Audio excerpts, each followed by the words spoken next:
Hi, I'm Mindy Gibbins-Klein, founder of the Book Midwife and Panoma Press Publishing, and I'm here to speak to you about why speakers should write their best books. I'm sure you've heard that as a speaker you need to have a book, and that's true nowadays because what we've noticed is that people booking speakers, meeting planners, organizers, people running events, they used to say, "Do you have a book?" Then they said, "What is the title of your book?" Now on the request for speakers, call for speakers application forms, it says, "Please list your books." So you need to have at least one, and it is kind of expected. I think you know the reason, but if you want me to spell it out for you, it's because people know that if you have taken the time and effort to write a book, then you kind of know what you're talking about. You're what we call an expert. And there's lots of ways to show you're an expert, but doing blogs and articles only goes so far. Because I think everybody knows that to do a book, it really takes a concerted effort. It takes extra effort and the discipline and also the content. You can fit a lot more into a book. So if you have gone through all of that and you've created a full-length book, then, as I say, you know what you're talking about, you're an expert and somebody to be considered. So it's kind of table stakes. It's the minimum to play at the table nowadays is to have a good book. Now, I just said good book. I personally believe that speakers need to be writing and publishing their best book.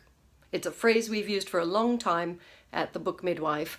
And here's why I think that just doing a book isn't good enough nowadays.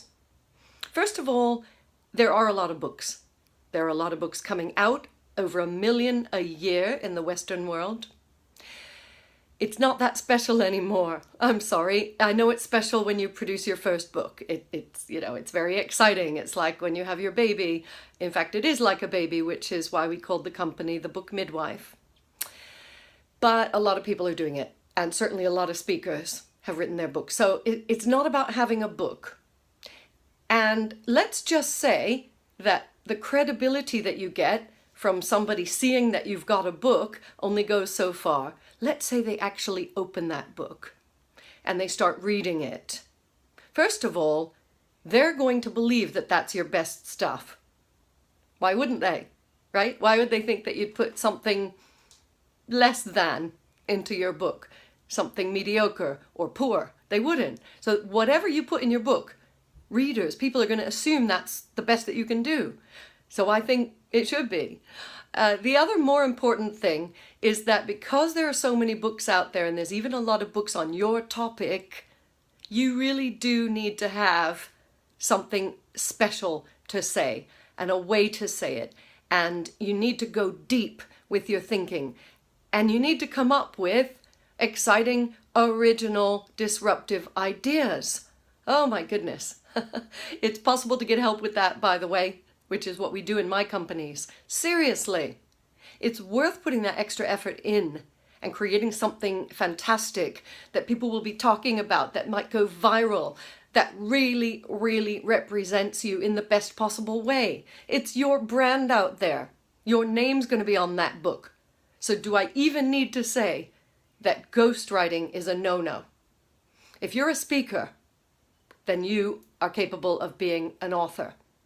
There are people who can fix spelling and grammar. They're called editors and proofreaders. So if you're worried about that, if you were never very good at English, just stop worrying about that and worry about sitting down and doing your best thinking and putting your best content together in a package that will impress people. That's what's going to build credibility nowadays.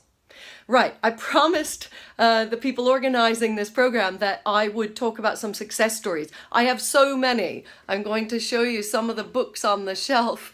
It's madness. It goes on and on and on. I think I have over 350 of my clients' books here. I was looking for our bestseller ever of my speaker authors. So these are speakers who are authors and authors who are speakers.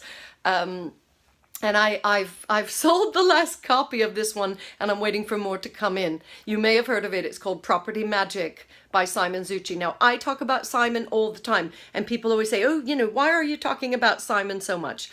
Firstly, he's written his best book, and over 5 editions, he's continued to make it better and better and better. Yes, we coached him, and I've published that book, and I'm very proud of it. Yes, it's sold over 100,000 copies now. Yes, he still does a lot of marketing and promotion for it. He works hard, so of course I'm going to work hard for my author partners. But mostly I'm excited about what's happened with this book, because not only do we have the UK edition, but I did find an edition here. Oh, it's going to be backwards, isn't it? Oh well. How? They've called it How to Buy Property. So they changed the name from Property Magic to How to Buy Property. This is our Malaysian and Singapore edition. So we work with partners all over the world, and they consider all of our books. We've shown them hundreds of books, and they've only published about 40. So this goes to show that if it's not your best book, it might not get these extra opportunities. So the Malaysia-Singapore market was very lucky to get the license for that book, and they were excited because it's great content. So that's one of the things that you can do. Now, Simon also has told me that I can talk about hundreds of thousands of pounds of new business that he's had because of his book. We don't generally talk about figures, but he said it's okay for me to mention the fact that his book has given people so much confidence in him as a speaker and a trainer and a coach, and they have signed up for his programs to the tune of, I think we're over £1 million now. He's lost count, and I don't think it really matters, because we know it's a lot, and we've also sold a lot of books, and it keeps on going. So you can do that when you write a great book, and I would encourage you to do that. I've got another couple of success stories, and then we're done. Although if you ever want to chat with me, just look me up, Book Midwife, on Twitter, Facebook, anywhere, Mindy Gibbins-Klein, you can find me. I want to show you Watertight Marketing. Watertight Marketing by Bryony Thomas, another one of our speakers. Can you see it? There we go. The book, you can see the thickness of it. You can see how much she put into that book. I was there when she was writing it and or planning it, and it is a labor of love. It is fantastic content. The book has won 3 awards already. But more importantly, Bryony has used that book as a basis for getting executive sessions booked, coaching, training, and speaking. She is a very busy speaker, and she's now running an empire. She's created a whole program based on the book where she has licensed practitioners who are delivering the material and coaching and consulting with others on the watertight marketing methodology. So the work that goes into your book, by the way, doesn't just have to result in a book. Bryony's also had hundreds of thousands of pounds in revenues from the work that went into the book. Not book sales. I hope you're following. It's not, if the books earn a couple of dollars or a couple of pounds each. It's not about that. It's about the doors that book is opening. I think I have time to share one more book with you. Now this is for the ladies who feel a bit like they're being pulled in every direction. This work-life balance, this elusive balance that people talk about. Now Lynn Kopp, who is a very busy speaker as well, this book won the Brit Writers Award in 2011.